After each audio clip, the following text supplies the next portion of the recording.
It's May, and I keep seeing all these senior signs in people's front yards for class of 2020.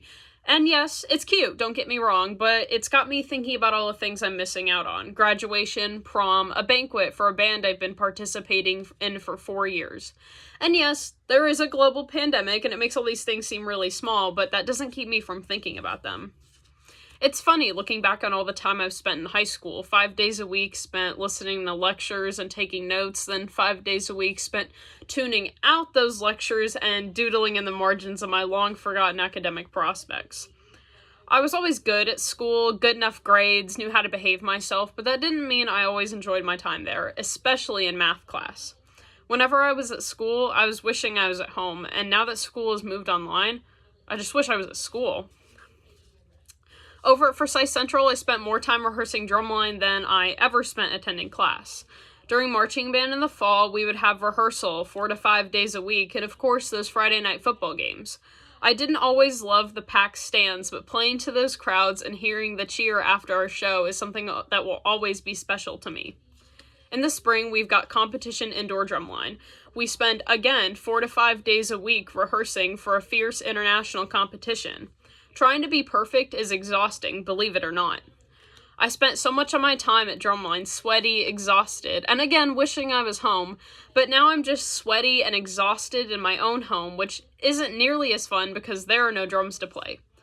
Nothing is nearly as fun anymore because the people were the part of getting a K-12 education that made it bearable. History books might put me to sleep, but Dr. Gifford's lectures were awesome. Of course, I don't remember any of the course material, but he taught me a lot of valuable skills, like how social skills can help in an interview, things that I'm still building on today, for example, in this public speaking course.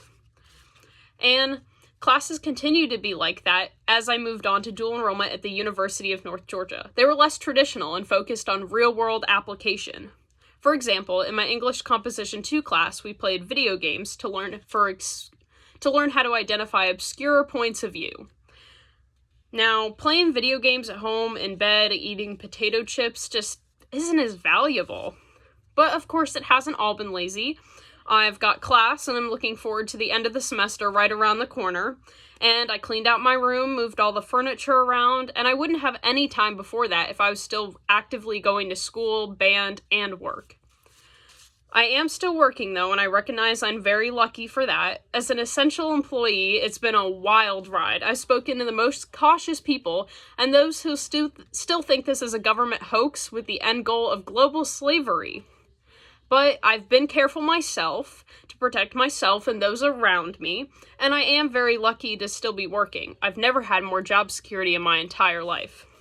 And of course, I appreciate the paycheck. Retail therapy always makes things like this easier. And to give you an example of how much I've used shopping as stress relief, in the first week school was let out, I memorized my card number. Thank you to the Target app for that. That being said, when I log on to the Target app, I get a little sad about what this new normal is. And not just with shopping, but with most parts of my life. It's all really, really sad. And I could focus on that, or I could talk about how important it is to have hope. It's so imperative in times like this. In these hard times, we need to remember what beautiful things we get to return to when this is all over. Those parks, movie theaters, and local coffee houses we love to frequent. The concerts and sports games that we absolutely live for.